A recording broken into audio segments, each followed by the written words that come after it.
that will be joining us at 9:30. Until then, we'll just go over a few notes and items from newsworthy things that have caught our attention the last couple of days.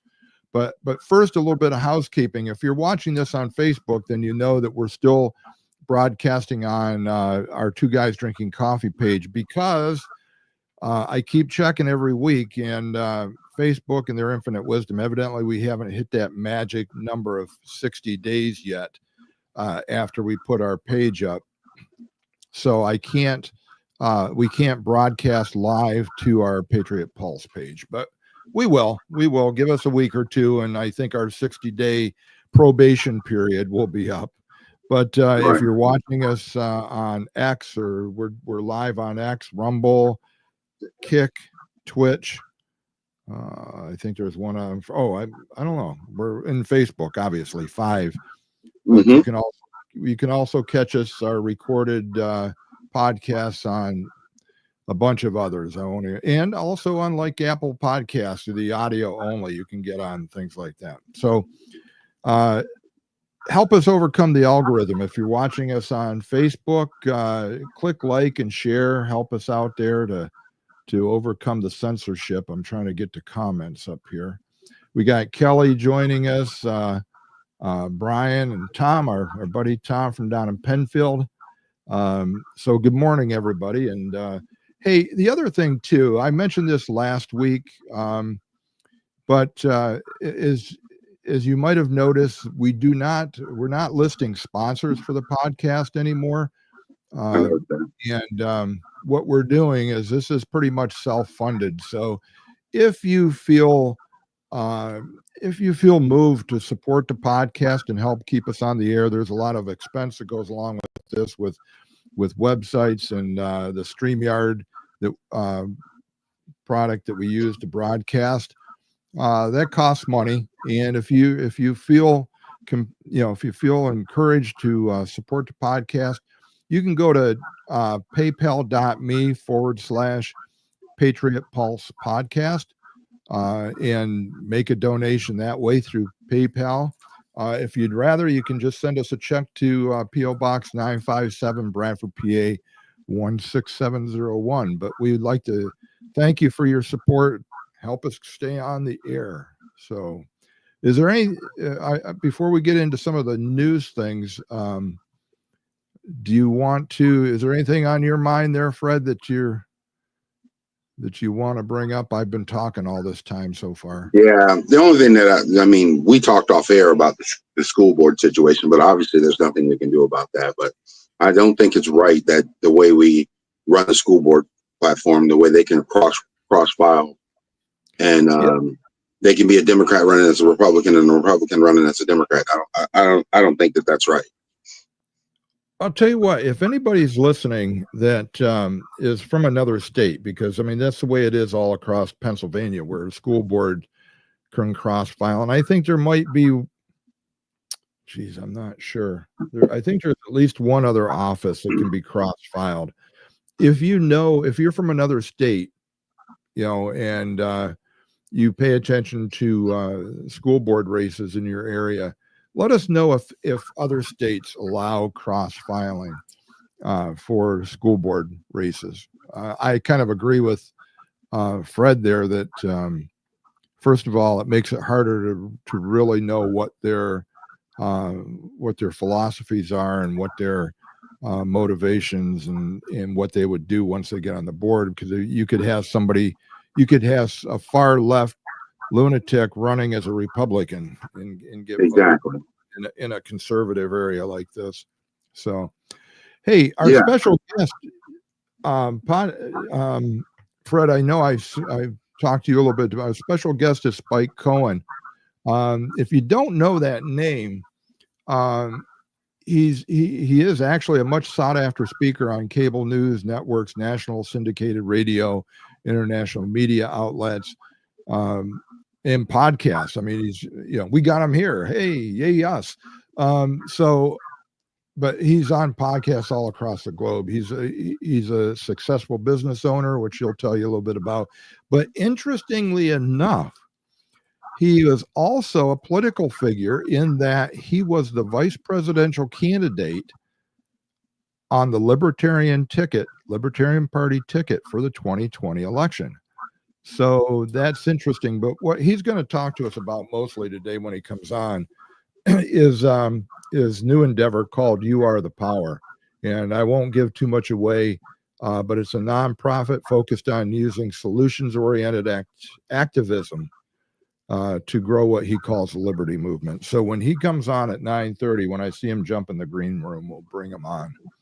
So let me ask you, Fred, what do you think about this big, beautiful, but we haven't not had a chance to talk about this since you've been gone on vacation. What do you think about this big, beautiful bill and all the controversy that's surrounding it? Well, the thing that I don't like about it is there's some parts of this bill I'd like to see it written. I'd like to see more of a clear definition of what exactly they're spending the money on, because I think I think some of it is being hacked by AI saying they're doing more than what they're doing. Well, I'll tell you what, I have the full text document of that bill. Oh, yeah, it's 1,187 pages. I have not read it yet. I have not read it yet.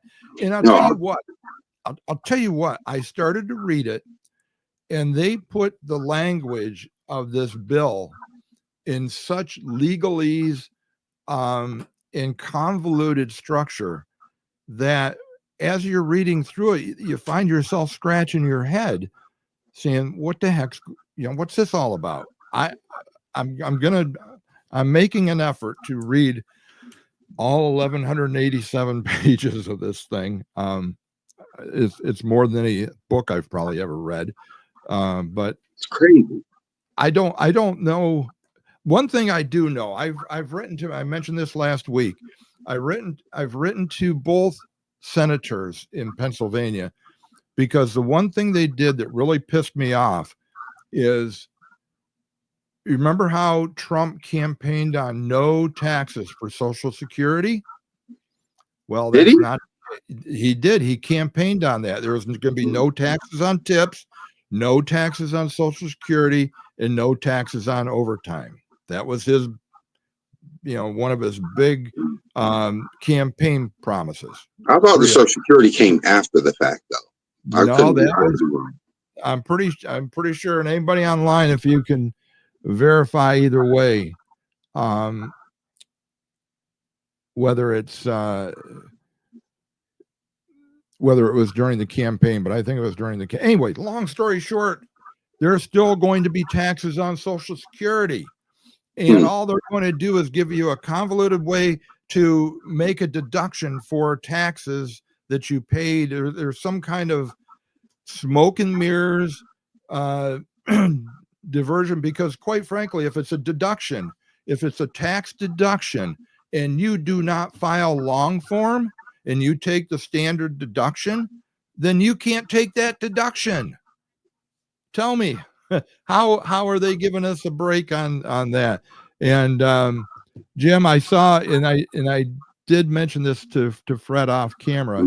Yes, you did. Yes, yesterday Elon Musk called the big beautiful bill a disgusting abomination, and there's still controversy surrounding that, because what you get, some people on one side of the issue, and I won't even say one side of the aisle, one side of the issue, because this is actually dividing the Republicans in Congress a little bit, but you get them saying, oh, it's not really going to add trillions because you're going to get other revenue, and the net result will be more growth and more income, and so it's not going to happen. And the other half says, no, it's going to add to the deficit. And I don't know. I know, all I know is I wrote to both my senators, and I just told them to put the Social Security back in there. No taxes on Social Security. I figure, and this is a bad way to say it, but if they're gonna pass this monster anyway, or some semblance of this monster, as a senior person collecting Social Security, I don't want to be taxed on my money that I've already been taxed on. So throw something in there for me. It's not gonna, or me and all the other retired people in the country. It's not gonna hurt the end result of the bill. What were you But gonna say? I gotta see it. I gotta see a little bit more of it. But at the same time, this still falls into the Obama playbook. As long as you keep people jumping back and forth, back and forth, back and forth, you keep division, you keep people divided, you accomplish nothing. Yeah. It Jim just mentioned falls into Obama's playbook. Yeah. History tells us deficits always go up, regardless of what may happen. This is a good time. I'm going to mention this. I'm reading a book, just started it, but so far, it's pretty good. It's by the late Eustace Mullins. It's called Murder by Injection. I don't know if you can see it on the screen. Mm-hmm. It's all there, but Murder by Injection. But in addition to talking about the medical establishment and how John D. Rockefeller and how he was tied to the Rothschilds and so on and so forth, how they've created the monopoly in there. It also talks about the debt, the Federal Reserve, the debt, and the takeover of America. So it's a pretty interesting book so far. Check it out, Murder by Injection. So I kind of lost my track where I was because I was looking. I mean, if you think about it, as the Democrats, they only have one move when we control. If we control the House and the Senate, the only move they have is to cause division. That's the only move they have. If we actually stayed united, they have no other move but to cause division. So you keep throwing out all kinds of crazy stories and all kinds of crazy garbage that are not backed up by facts, and people believe it. Yeah. I know what I was going to say. Jim made the comment that the bankers win again. And if you want to be truthful about this, regardless of who's in the Oval Office, it's still being controlled by people that we don't even know their names. Exactly. That you call them, the Club of Seven or the Club of Rome, the Committee of Seven, whatever, by whatever, the Illuminati, I don't care what you call them. There are money people that are calling the shots. Why else? There's a the John Birch Society, which I am a member of, is putting initiative through or trying to get support for an initiative to get us out of the Fed, to get us out of the Federal Reserve. All in favor of that. Would our congressmen and women ever go along with it? Never. No, because they're owned by the money people. Let's face it, they're owned by the money people. And what do you think this big, beautiful bill was? It was what everything the money people wanted to be in there. Prove me wrong.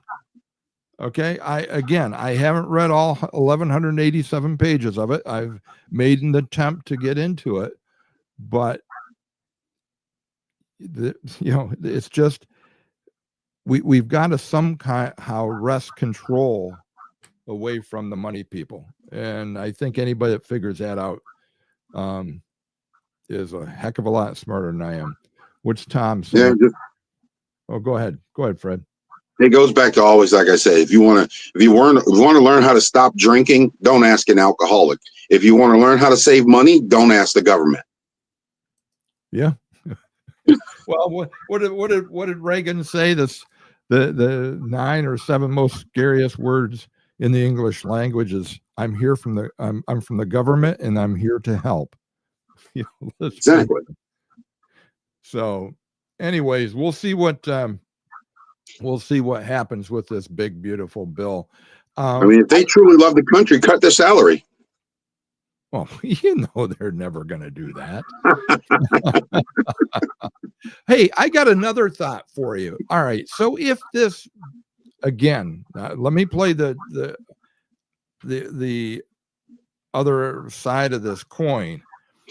If my intention, or if the intention of the white hats, let's call them white hats, all right, the ones that are trying to save the country, if their intention is to bring down the financial system in the country in order to bring us back to constitutional money and bring us back to, getting out of the Federal Reserve and all of that, if they want to crash if the system has to be crashed before it can be reset into a constitutional republic again, would this big beautiful bill that allegedly will add $10 trillion over the next 10 years, would that push us towards that collapse?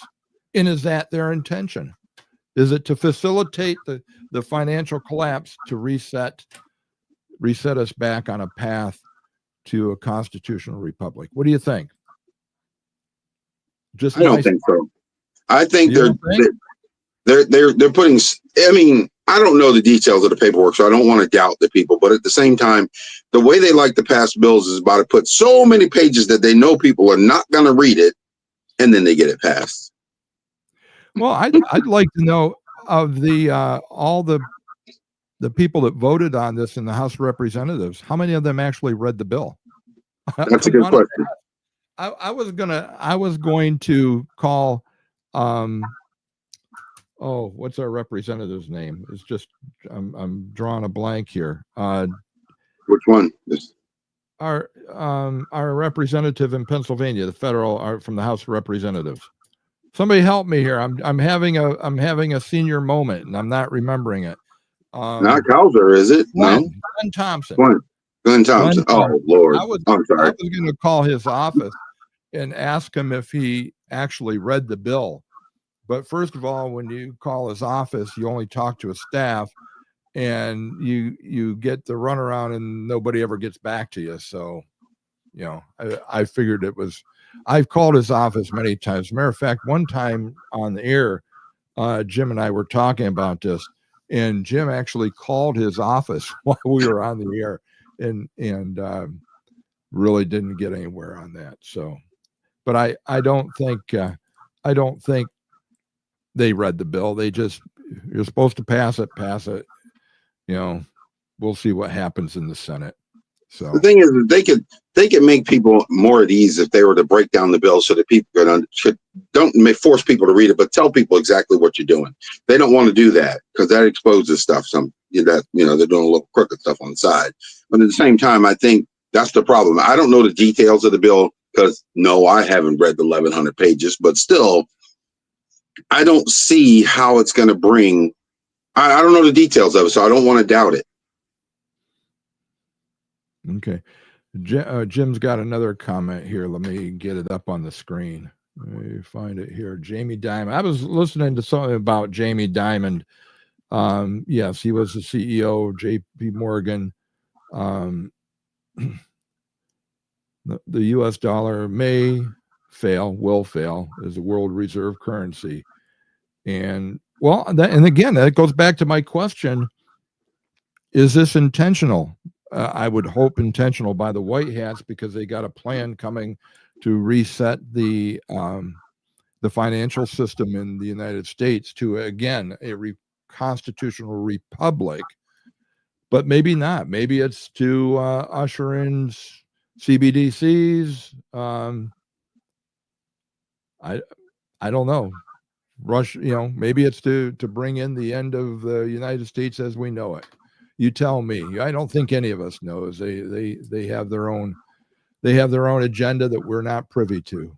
So all I see is them sitting back, getting fat and rich, and doing nothing. As far as the liberals, they say they want to help, but they sit back, and every time they do something, they get a new mansion or a new house or a new, or somehow they go from 6 figures to 10 figures all of a sudden out of the blue.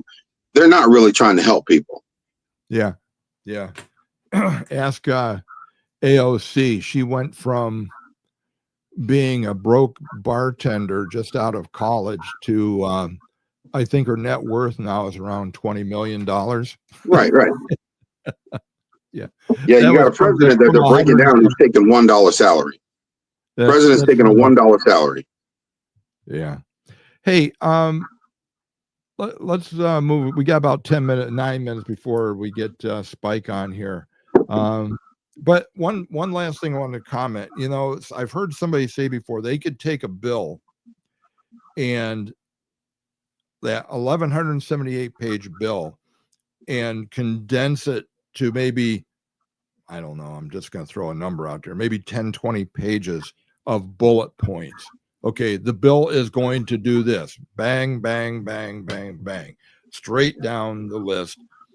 You know, maybe the bill is, going to do 10 things, but they make it 1,178 pages long, just like you say, Fred, so nobody reads it, including the Right. Congress people. Well, I kind of agree with my buddy Jody here. I went to high school with this guy. I've known him for forever. Break down the bill so many pages a day and let the voters actually know what's on the bill before you pass the bill. Yeah. Wouldn't it be interesting if we had an opportunity to vote on the bill, we the people? Yeah. Would be good. The reason why they won't break it down is because they got stuff on it they don't want you to know. Yeah. In New York State, I don't know if it's still this way, but it used to be in New York State, people within a school district got to vote on the budget for the school district, to approve the budget for the school district. Isn't that interesting? What if we had in the country people voting on the budget or a bill instead of just Congress? Yeah, that would be. Nobody'd ever read it. That's instead of them passing a bill just because they think the school needs more money. Who cares if it's going to do damage to the students? We get more money. Yeah. Hey, switching gears here. I heard, or I just read, not heard, I read that and this is really switching gears. Science Magazine, which is supposed to be a pretty credible magazine in the science community, but again, I think it's all propaganda. Science Magazine claims that the measures to stop global warming are working as glacial. I'm reading the headline here, as glacial preservation has doubled. However, many scientists, and this is my editorialization, however, many scientists show that there has not been a significant decline in glaciers or polar ice, and there has been no rise in sea levels as predicted over the last 50 years. So my question on this headline, is it more propaganda to promote the chemtrails and other far left climate agenda items like the wind project they're proposing for McKean County, or these acres and acres of solar panels that are popping up all over the place? So Science Magazine says, geez, look, guys, all the stuff that we have been doing is working. Aren't we wonderful? Thoughts? I don't agree with to destroying our lands and property. I'm actually more for them putting solar panels in parking lots than I am them putting them in on filling up farmland and property and stuff like that. But then that's just me. Yeah, they do away with natural habitat for our animals. They do away with farmland that's producing. And the reason they do that is because the farmers can make more money by leasing their land to these these multinational companies that put these wind and solar farms in. So again, you dangle the carrot in front of the horse and you can make the horse run. But anyway, I personally, the way some of the stuff they spend money on, it doesn't make any sense. I think if you're spending money on something and you're getting no results, then why continue to do it? It's just like our school board system. We got Bradford, the school here has like a multi-million-dollar football field. Does their football team justify that? They suck. I'm sorry, I shouldn't have said that. I mean, they're not good. Really cool about it. If you're winning and you have an exceptional football program, I could justify a multi-million-dollar football field. But you could take that money and to bring in better educational programs and make your students smarter instead of just making your football field extremely rich. And no, it's not just for the football. The track runs on there. I know that's what everybody's going to say, track and field and all that other stuff. But still, does it really justify the money that you're spending for it? Yeah, I don't know how we got off on that tangent. I'm sorry. I can't disagree with you on that. I was just trying to make the connection between climate change and the football field. But yeah, and I did see that. I did see that climate change video where they're showing that there's more, the icebergs. There's more ice there than when it's actually increased. There's more ice than there ever was, even though they're saying that it's all melting, but it's not. It's actually getting larger. You remember Gore, Al Gore, when he predicted that the coastal cities would be underwater in 10 years? Yep. I don't think so. I think they're still above water. Last I knew, Battery Park in New York City was still pretty dry. So right, Jim, I got to get Jim. We got to get you back on the show here to talk about the economics part of this, because I'll be honest with you, the financial and economics part that you covered for all the years that we've been doing this gives me a headache, and I kind of go into a stupor. I just can't think. So Jim, we're gonna have to get you back on, and you can bring us up to speed on what's going on with the economic situation. The economy, yeah. So we do miss that input, Jim. We do miss that input. So it's running up 9:27. Spike should be coming on here pretty shortly. I keep looking at the green room to see if he's popping in, and this really proves to be a good topic to talk about, because I'll tell you what, we have seen this country taking our liberties away at every turn.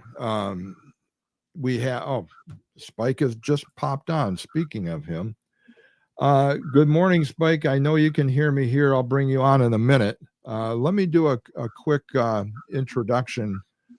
Spike here. Spike Cohen he's a successful business owner. He's a libertarian activist, media figure. He is the founder and president of You Are the Power, a nonprofit focused on using solutions-oriented activism to grow the liberty movement. Spike started a web design company as a teenager in 1998. In 2017, he retired from web design to focus on effective political messaging, entertainment, and activism. This culminated with him becoming libertarian candidate for vice president in 2020, where he traveled across the nation by plane and bus, meeting countless Americans and sharing the message of liberty with them. Spike is a tireless advocate for freedom with a commitment to help grow the movement at the grassroots level, training candidates and activists in positions or in positive and principled messaging to explain libertarian ideas to everyday Americans, and working with elected officials to implement common sense reforms. Boy, is that what we're missing in this country.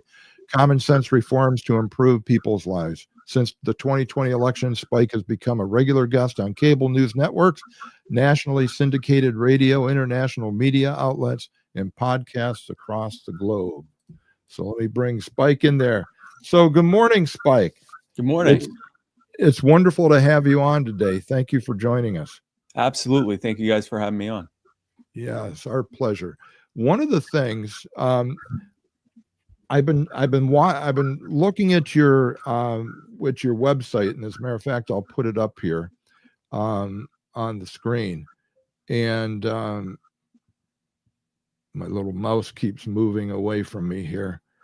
I'll do that in a second, but I've been doing a lot of reading about what you're doing. But before we get into You Are the Power, I wanted to ask you, as a former VP candidate, and this is a loaded question, I understand. Please don't hang up on us when I do this. What will it take for a third party to grow large enough to compete in a presidential election? Because that's what I feel. All the smart people, all the people that want to make a change are the third party candidates that never get a smell in a general election. So what's your thoughts on that, having gone through the process? So the short answer is you'll notice I haven't run since then. The longer answer is that a lot of things need to change, and I'm not 100% sure that they will.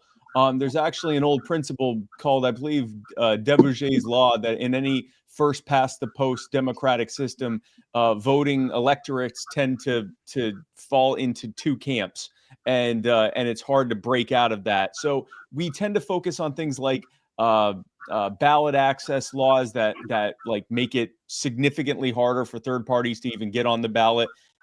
Meanwhile, the Republican and Democrat parties are automatically on the ballot. They get hundreds of millions of dollars in subsidies for their primaries and their conventions and everything else. We're spending millions of dollars to get on the ballot. We're fighting in court. We're still being removed from ballots. So that's obviously a huge hurdle that should go away. And then there are many other restrictions at the state level that happen. We have the sort of state enforced cartel that is the Commission on Presidential Debates. But honestly, even if you stripped all of that away and put us on a level playing field, that would help us, quite a bit. The average voter thinks you're either this party or this party, and until we break out of that, and I'm not certain that's even possible, until we break out of that, then especially on the national level, I mean, it's not for nothing that in the past well over 100 years now, there hasn't been a third party win at the federal level. And it's just that there's something to be said about that. There hasn't been one of them. And so I think it's a lot more to do with the actual what the electorate really wants than anything to do. We get the government we deserve. There's a level of truth to that. Unfortunately, the majority gets the government they deserve. The rest of us also get the government that they deserve. But the problem is that I'm not sure that there's a clean cut thing. And this is a different answer than I would have given 2 or 3 years ago, where I would have said, when we let the public know how bad the problem is, and we can start winning based on that. I do think that third parties can win at the local level. And there have been instances of them winning at the state level, but I think I think there would have to be a major shift in the electorate. I've also come away believing that it doesn't really matter who wins or who gets elected. The progressives learned that a long, long time ago. If you just keep getting the public to accept the ideas of progressivism as simply a straightforward truth, then you could have the Republicans in control, hypothetically, of the White House and Congress, and even have all of their appointees in control of the Supreme Court. And we could, again, hypothetically, have the biggest spending bill in the history of America being implemented, and the handful of Republican holdouts that are voting against it being threatened with primaries. Again, this is all hypothetical, but that could happen. You could have that situation happening. And it wouldn't matter, because progressives win regardless. And it's because progressives 100 plus years back started focusing on changing the hearts and minds of people, and then letting that bleed into politics. And that, to some extent, is what I've started doing with You Are the Power. And the longer I've been involved with You Are the Power, the less I care about the political aspect of it, and the more I care about the not only changing people's hearts and minds, but the good that we're able to do in setting people free in the meantime. Yeah, that's a great way to put that. That's a good segue into You Are the Power, because I caught your podcast with James Corbett, which is what inspired me to reach out to you and invite you on the podcast. The stories that you told on there about some of the people you've helped, your organization has helped. I think we need to get this message out to as many people as we can, and let them know what you're doing. I know Fred, I sent him a link to that as well, and he watched it, and we were both moved by it. So what I want to do for the time we have with you, Spike, is we want you to take the con here, if you will, and tell us what you want us to know about what you're doing, what your activities are, how you're helping people, in not just, with family things, with child advocacy, but in general, what You Are the Power is doing. So why don't you go ahead and take it away? Sure. So what we do at You Are the Power is we find people and families that are basically having their lives ruined by out of control local and statewide government officials.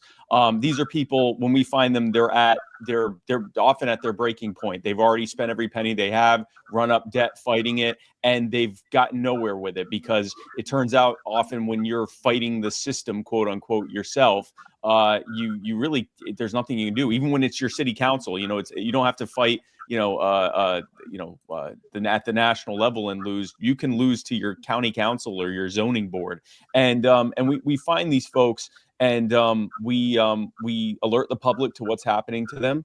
We direct the public to reach out to those specific officials, not just the government or the city council, but those specific individuals who are doing this to them, with their publicly available contact information. And we even give them the wording to use to say, because sometimes when you hear about these terrible stories, you don't necessarily have the most constructive things to say to them. That's fine. We even give you the wording that you can use when you talk to them. And we use that to get them to back off and do the right thing.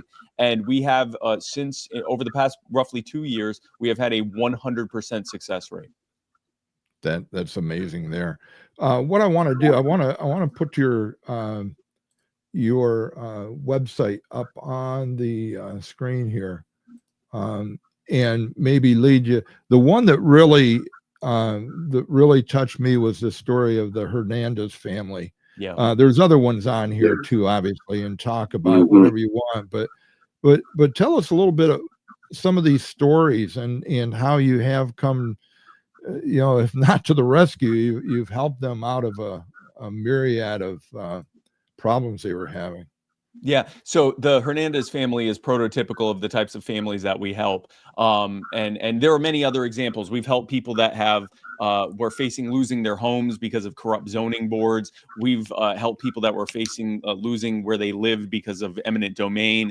People that were being charged with speaking at city council meetings, which it's the violation of the First Amendment to arrest someone for speaking. And we've won on those as well. But let's talk about these for a second. The Hernandez family, Matt and Tucky Hernandez, are husband and wife. They have 2 children, Emma and Aria. Emma, when she was a newborn, she started getting a bruise and she was fussy. And so they took her to the hospital because they were loving parents and wanted to know what was happening. Little did they know at the time that their child had chronic health conditions that were causing this. So they took Emma to the hospital, and at the hospital, they weren't told that their child had been diagnosed with being abused, physically abused by the mother. The doctor diagnosed that. And again, this doctor had not reviewed any medical history, had done the testing, but not waited for the results of it, and just accused them of abuse. They were arrested. Both of their children were taken from them. And then as a condition of their bond, to be able to get bonded out, they weren't allowed to speak with each other or live together. So imagine you take your child to a hospital one night. Not only are both of your children taken from you, you've done nothing wrong, but you are now legally estranged indefinitely from your wife or from your husband. You've lost your entire family overnight. So we find out about this story. We vet it very heavily because the last thing we want to do is inadvertently be helping someone that actually did abuse their children. We vet it heavily. The more we look into it, the more we research it, look at all the medical records and everything else, the more we realize it's even worse than we originally thought. They both were spending tens of thousands of dollars fighting to get their own children's medical records. And when they finally did, they took it to the family court judge thinking, oh, good, this will all blow away once they see that and they had medical experts look at the records and they said, okay, great. They'll be able to tell the judge this is all a big misunderstanding. The judge refused to see their medical evidence and instead solely took the testimony of the so-called child abuse pediatrician who brought no evidence and simply said, yeah, when you see these types of injuries, statistically, they tend to be caused by abuse. And when the attorney asked him to cite the source of that statistic, he said, you can look it up on the internet. It was that. And without allowing any of the actual medical evidence to be submitted, that the judge ordered non-reunification, which means that the children are now being placed indefinitely in foster care, with the idea being that they will eventually be placed permanently in adoption. Matt and Tucky will never see their children again. So we we find the information about the caseworker supervisor, the family court judge, and other officials. We put their cause out there, and we start putting public pressure on them. The cause goes viral, and start putting public pressure on them. And the judge started backing off, and a lot of good things were happening. The other thing that happened was we had families coming out of the woodwork, not just in Georgia, but across the country, saying, this is exactly what happened to me. Yeah. So we started vetting their causes too. Turn out it's the exact same thing is happening across the country. Exact same thing is happening. And then we found out why. Thanks to a provision of a couple decades ago from the Social Security Act, Title 4D of the Social Security Act, the federal government pays CPS and family courts and basically the whole child protection system and that whole pipeline from the child abuse pediatrician all the way to the foster care facilities, everything in between. They pay them, but only if they call it abuse. So they are subsidizing a specific outcome. If you don't call it abuse, you don't get any federal funding, and an increasing number of states are actually harmonizing their funding structure to match the federal government. So you don't get any state money either, or maybe you get just some bare bones funding that keeps the lights on. But if you want to be able to actually do things and help children, sometimes you got to just accuse a bunch of people of abuse when you know that they weren't actually abusers. And that leads to problems in the actual child protection systems where they're setting quotas and saying you have to accuse a certain number of people of abuse. And so that results across the country in people, in families being wrongfully accused of abuse and railroaded all the way through the system. And so we were able to, we found out about this. We not only are we fighting for each of these families, but now we're starting to put together, like, what are some common sense legislative fixes that will fix this? Fast forward to a month ago now, and a bill that we had been pushing for, that we had actually put together the information about, called Ridge's Law, was passed in Georgia that fixes a lot of these problems. So moving forward, starting in July, families we're not going to see anywhere nearly as much of this, because now families, if they're accused of abuse, they will be informed that they now have the right. They have to be informed that they now have the right to seek a second opinion. And then the other thing that happened outside of the child abuse pediatrician system, and the child abuse pediatrician, not sure why this wasn't required before, now has to actually attest that they actually looked at the child's medical records before diagnosing them with abuse. Yeah, that's good. It's not going to make it perfect, but it's going to fix a lot of things. Now, that's great for families moving forward, but what about the current families? On 22 of our last 22 causes, we have won. Many of those causes have been families getting their children back. That includes the Hernandez family. Now, with the Hernandez family, the officials were not happy about this. So they tried to railroad them and put them both in prison for 40 years. And so we had a trial.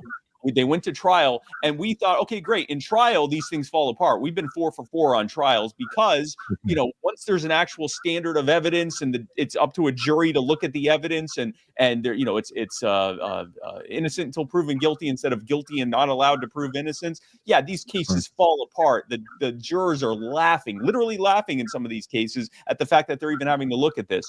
But in this case, the judge didn't allow the defense to present just about any of their evidence or their witnesses. The judge wouldn't even allow the arresting officer or the caseworker to testify. Have you ever heard of a trial in which the arresting officer was not allowed to testify?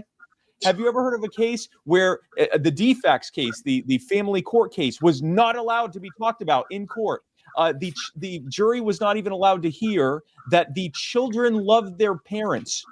All the jury was allowed to hear was that that there was radiological evidence of fractures, and that one child abuse pediatrician was pretty sure that it was abuse. That was the only thing they were allowed to hear.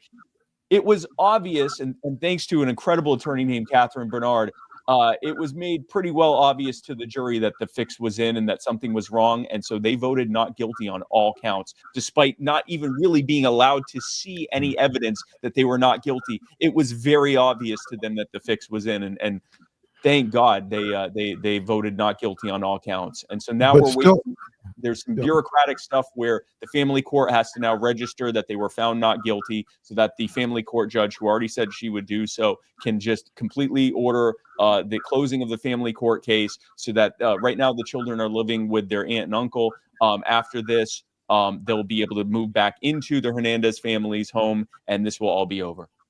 And how long did this take? I mean, how long have they been going through this? When is this, like a year, 2 years? What have they been dealing with this?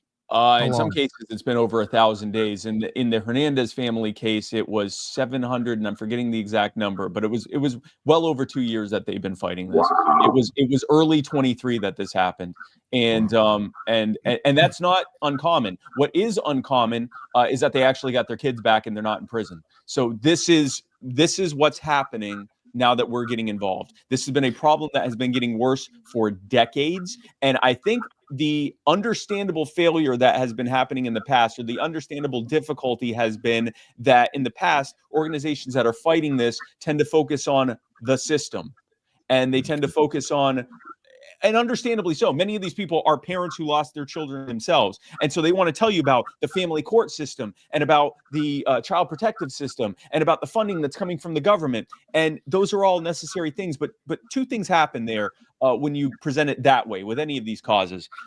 First of all, people's normalcy bias kicks in. They just don't want to believe things are that bad. Like, they'd rather believe that these are actual child abusers than they could lose their children at any moment. And there's nothing they could do about it on their own, or very little they could do about it on their own, and they could lose everything and go to prison in the process. It's much easier to say, you know what, actually, I think you're probably just an abuser. And the other thing that happens is, even if you have a predilection to believe them, you go, there's nothing I can do to fight this. It's the system, the federal government, Social Security, the family courts. There's nothing I can do about it. What we do is we distill it down to, this family is having this done to them by these specific handful of individuals. Here's their phone numbers and email addresses.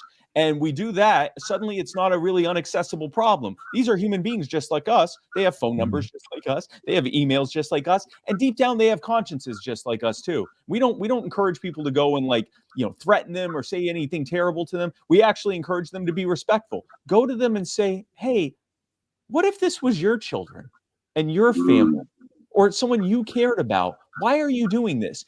Whether or not you choose to stop doing this because you have a sudden change of heart, which has happened, or you're doing it because of the political pressure, stop doing it. And again, if anyone's doubting the efficacy of this, I probably would have joined you a few years ago and said, I don't know if that'll work. 100% success rate. Yeah, I was wondering, as I was reading some of these stories, I started mulling through, is this symptomatic of an out of control judiciary? I mean, what you're focusing on the people. I mean, was this the judges or judge involved in this? Was this what you were talking about, the financial incentives, is analogous to what happened during the whole COVID scamdemic, Yep. where they incentivized hospitals to tell everybody they had COVID, put people on ventilators, and kill them. $30,000. Yep. So, Wow.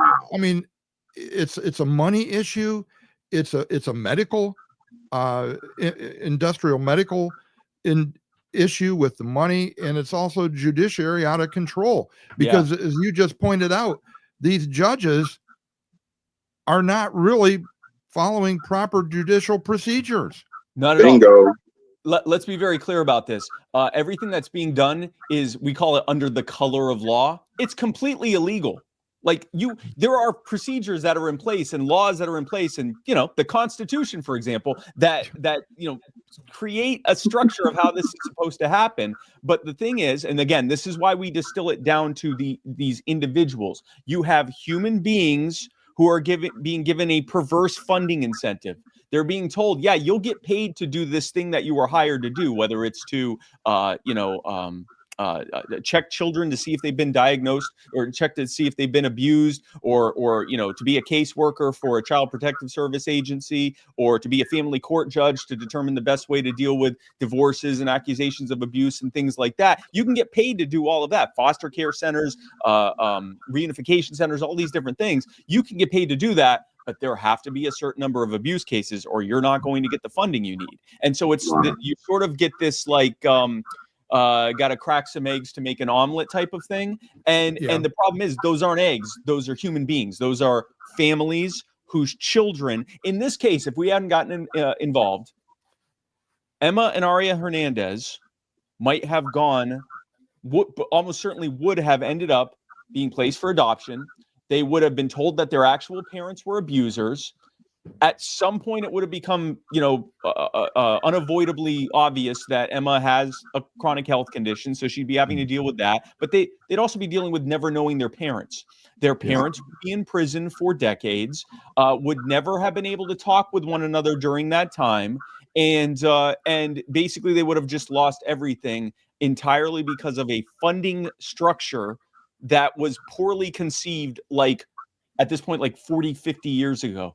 And that's literally what's causing all this. And over time, it just kept getting worse because the longer that funding structure was in place, the more the rest of the system had to kind of like harmonize with that. And so it just got worse and worse and worse. The more money, there's the federal government has a money printer, so they can just keep throwing money out there, and the states go, okay, well, we just get more and more funding for that. And we see that, like you said, with COVID, with the funding structure, with that, they're going, okay, we're not going to allow the hospitals to do the things that actually make them money. We're going to basically force them to only do ICU respiratory care, which is a loss leader for every hospital. So we're going to give them 30 grand a piece. That makes sense, right? Well, again, you are subsidizing a diagnosis, and only that diagnosis. You're subsidizing an outcome. And when you subsidize an outcome, you're going to get quotas for that outcome. You're going to get more of that outcome, even if it's a false outcome. And that's what we're seeing with this. But again, I like to focus on, instead of, like, for example, the judiciary or the family court system. Yes, that needs to be addressed. But the way we present that to people is, this is the judge. Her name is Heather Dunn, and this is her email address. This is the caseworker. Their name is such and such, and here's how you can reach them. And it turns out two things happen. One, people actually feel like this is something they can do, and we win on it. And two, they're ready to do the next one and the next one and the next one. And a third thing that happens from that is now we start hearing from investigative reporters. We start hearing from lawmakers. We start hearing from the head of defects, Candace Brose, who, when she finally saw this, to her credit, didn't realize this was happening under her agency. When she found this, she was a political appointee. She was brought in. I don't think she knew a lot about the agency. She was kind of being shepherded through by the people that were really in charge. And when she found out about this, she pulled the reins on it. She's now in regular contact with us. She's become, this is like a Saul to Paul moment. She went from being one of our greatest obstacles to one of our greatest allies in this. And this is what happens when we focus on individual human beings. And remember that these are not, these people don't wake up and go, what evil can I do on the world today? They think they're doing the right thing very often. They've often deluded. They either don't know what's going on, or they've deluded themselves into thinking they're doing the right thing. And sometimes if you reach out to them and say, hey, this is actually what you're doing, and I think you know it, and you should stop, either their heart softens, or they realize the political implications moving forward if they don't change things, or some combination of those. And again, 100% success rate. The proof speaks for itself. Yeah. Now, I did read about the Ridges Law. I think it was on your website in Georgia. Are there any efforts underway to make this a national law, a national effort? I know you talk about focusing on the people, but on the same token, you almost have to focus on the system as well. I mean, it's a two-pronged approach. Isn't it? Yeah, so we're already having lawmakers reach out to us from multiple states about, how the problem is in their state and how to fix it in their state. So we are, and we're talking with activists in other states as well. This is already a nationwide thing. Now, the bulk of this needs to be done at the state level, both because every state's a little bit different. Their policies are different. The way that it's happening is different. The level of just how badly it's being abused is different. Some states, it's not a huge problem. Other states, it's horrific. Georgia was actually one of the worst states, has been one of the worst states, thousands of children unaccounted for. But yes, we're going to have to do it at the state level because of the policy structure, and also because, like, that's actually where it's happening, is at the state level. Long term, the goal is to build this into enough of a movement that we can get the changing of that removal of that perverse funding structure at the federal level. Either get the feds out of it entirely, or at the very least, if you're going to keep funding it, just flat fund it. Like, don't fund it based on a specific outcome. Do it based on or even a number of cases, because that can be perverted as well. Do it based on, like, I don't know, your employee level or something. Honestly, again, and this is me, my completely biased libertarian opinion. Why are the feds involved in the first place? Show me in the Constitution where it says anything about federal funding for child protective services. This is a 10th Amendment issue. The states and the be handling this. So that would be my preferred outcome. Knowing how things work in DC, the compromise would probably be that they just stop subsidizing it based on a specific diagnosis or a specific outcome for the case. Either of those would basically deflate this entire thing. These doctors and these caseworkers and these judges and the systems that they're operating, they aren't waking up and saying, we're going to steal children from innocent people. They're waking up and saying, I gotta fund this thing. Like, I got to make this operation continue. And I know that they justify in their heads that, most of the people they're dealing with actually are real abusers. And, really, we don't know. Maybe they could be abusers. For all we know, they might actually be abusers, and we might be catching some real ones too. And they justify it, but, remove their funding and suddenly they don't do it anymore. Yeah. The idea, and I agree with you 100%. I mean, get back to the Constitution, go back to the 10th Amendment. Anything that's not specifically in the Constitution goes back to the states, and that's where you got to attack it from the state level. Are there other? Let me ask you this, because I know our time is limited. Tell me about your staff, your volunteers. How do people get involved? Because you got to have a lot of people in your organization, because one person can't have their eye on the whole country. So tell us a little bit about your organization. Yeah. So the short, I'll answer that last part first. If you want to get involved, go to youarethepower.com. You can sign up today and become a member. We'd love to have you as a part of it. The short answer is, I say the short answer and then I give very long answers. That's a habit of mine. But or I lead with a short answer and then I immediately start telling the long answer. But the reality is, for every paid hour that's done at You Are the Power by someone who's actually paid to do their work, there are like a dozen or more hours that are being done by volunteers. It's actually, I think, much higher than that. We had just this year alone, we've had over 3,000 volunteer hours. It is our volunteers that are doing the bulk of the work every day. These are the people that are showing up to rallies. These are the people that are getting the information together for our team to vet and make sure these are legit causes. These are the people that are finding out about these causes in the first place and bringing them to us. These are the people that are helping to get it out there, that first push on social media before it goes viral. They're showing up to the court cases to be in court, to support the families that are, that they're trying to tear them apart. They're showing up to speak at city council meetings, county council meetings, zoning board meetings, school board meetings, and everything else. These are the people that are on the ground doing this every day. And we would love for you to be a part of it. If you go to youarethepower.com or youarethepower.net, they're both the same website. You can sign up today and become a member. It is our organization could not do what we do if it wasn't for incredible people across the country who see these things happening, and instead of going, no, that's how the system works, instead they go, no, I'm going to do something about this. And that something could be sending out an email every couple weeks. Some people, they're doing this like it's a full-time job. Like there are some people that are both doing it like it's a full-time job and donating as much money as someone that would be making a full-time job would make. So, I mean, they're all different levels of engagement. And some people, they send out an email every couple of weeks. They share our posts when they come up. They're spending maybe, I don't know, 10 minutes a week on this. And that's great as well. We need that as well. All different levels of engagement, but it's people that, whether it's 10 minutes or their entire life that they're dedicating to this, they look at these terrible things happening, and instead of going, hope that doesn't happen to me, they go, I'm going to do something about that. So basically what awesome. You're saying is that when people think that they can't make a difference in the world because the problems are just too big, that you really can make a difference if you just make little efforts, because all those little efforts add up to monumental, to a monumental effort. In the Wizard of Oz, we've been told about this great and powerful Oz, and it turns out that it's this little guy telling you not to look behind the curtain. That's literally what this is.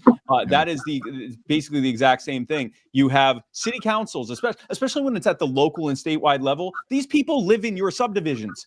They live up the road from you. They go to the same restaurants as you. They live in your neighborhood. Very often, the people that we're going after, everyone knows them. Like these are not some Leviathan. But even those Leviathans are just people. They're literally just people, and they have phone numbers. They have email addresses, and it turns out that they also have consciences. And if enough people reach out to them between their conscience and their political aspirations, they usually, they almost pretty much 100% of the time, they back off and do the right thing. And again, that's another reason why we bring it down to the individual level, precisely because now it's not this thing I can't take on my own. Now it is something that we can take on. And it becomes, instead of one person looking at this and going, this system is just, what am I going to do? I just keep my head low and hope that nothing happens. Instead, it's millions of people telling these handful of officials, do the right thing. Yeah. I'm just putting Brian, I'm assuming this Brian is in your organization here. Yes. Brian is a person that this is a person I was in contact with to schedule you on the show, I believe. Yes. So, he's been on. And go ahead. He did an excellent cue up there. So this weekend, I'm going to be speaking at the Libertarian Party of Florida convention. I'm going to be talking to them about what we do at You Are the Power and the work. Yes, he's saying I'm going to be speaking in Daytona Beach at the Libertarian Party of Florida convention. So if you're in that area, come out and see me. I'd love to meet you and talk to you about how you can get more involved at You Are the Power. And then next week, I will be in Palm Springs, Florida for Freedom Fest, which is the country's largest pro-freedom and pro-liberty meeting of people from across the libertarian spectrum of politics. To talk about solutions and our ideas for fixing things, and I'll be there talking about what we do at You Are the Power. So if you're in or near the Palm Springs area in California, then I'd encourage you to come out to that as well. You can go to freedomfest.com and sign up to be a part of that. All right, wonderful. Yeah. I'll tell you what, Fred, you just missed him. Fred was just down in the Florida area, just got back, so he just he just a little bit too early, Fred. A little too early to meet Spike, but I know your time is very, very tight and valuable. You're on as I understand, Brian told me you're on you're getting ready to leave for another extended travel session. So yes, that's how they tend to get grouped together. Yeah.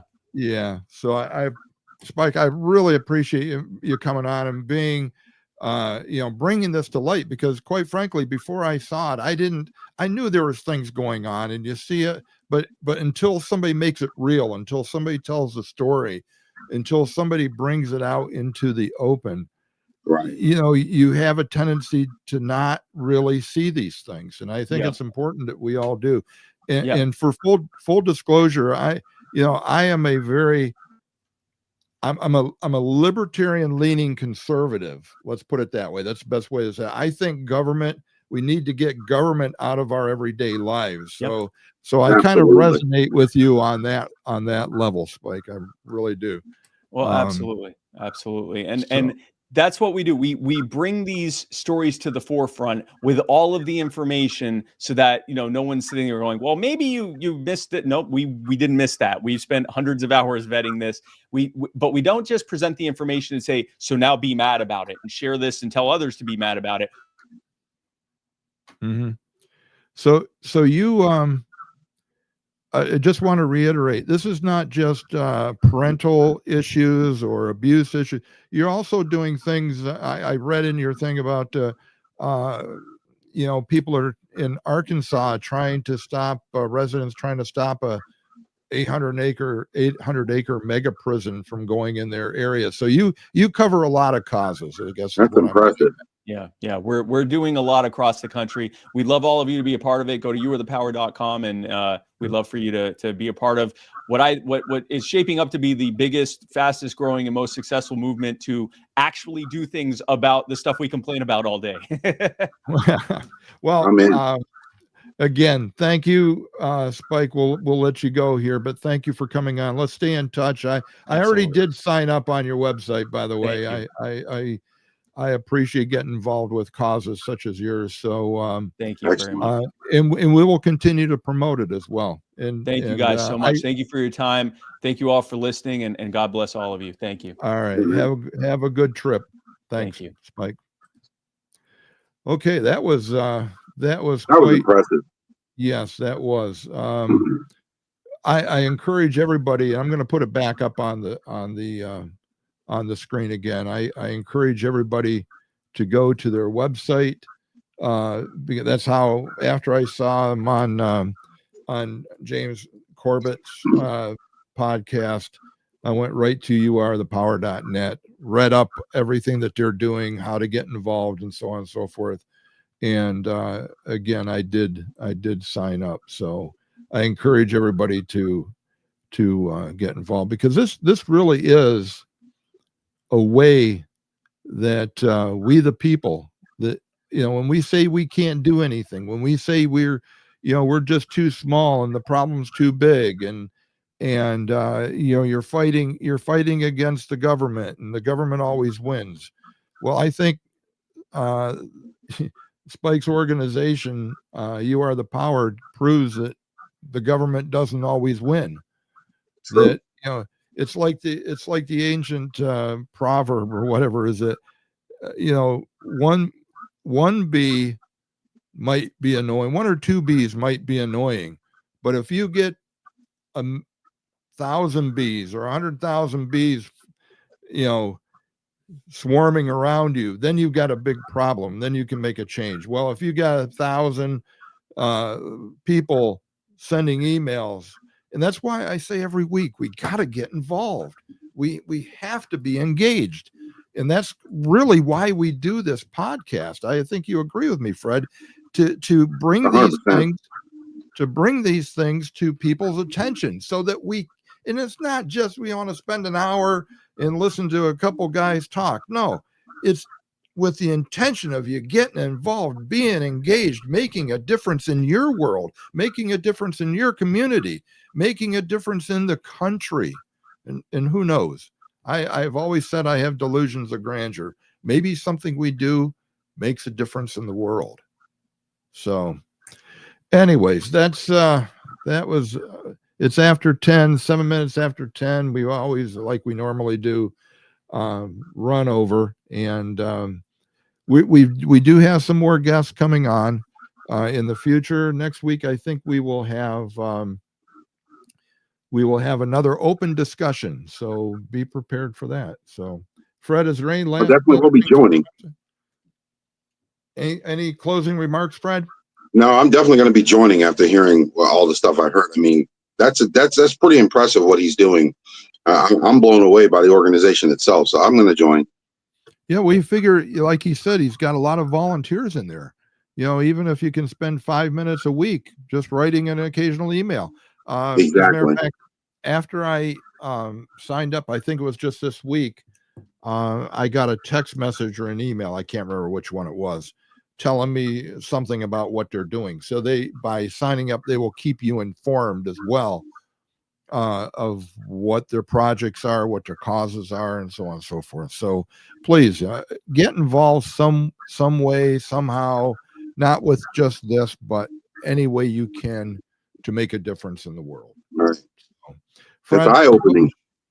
What we should have done, and I didn't think of this as we were saying goodbye, we should have held him up in prayer and his organization. I thought about that.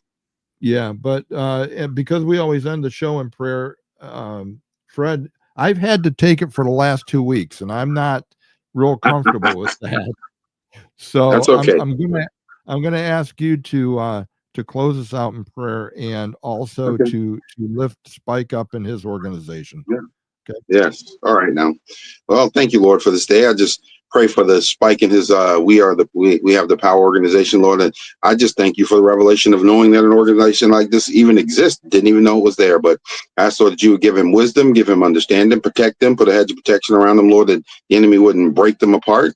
And Lord, I pray that anybody who listened to what he had to say, if it pierced their heart, that they would get involved. And Lord, and give us more wisdom to bring on, keep bringing us people, Lord, that we can grow from the information that's coming from you. And I ask, Lord, you would bless everyone that listened, and that everyone would open their hearts so that we can make a difference in this world. In Jesus' name. Yeah. Amen. Thank you, Fred. Appreciate it. Thank you, everybody, for joining us here. I didn't get a chance to show a lot of the comments here, but I appreciate the input. And for right now, we will. We hope you. It's a nice day here yet today. It's supposed to get a little rain, but wherever you are, whether it's sunny or raining or in between, have a wonderful day. Be blessed. Best in others. There you go. And have a wonderful day, everybody. And we'll see you next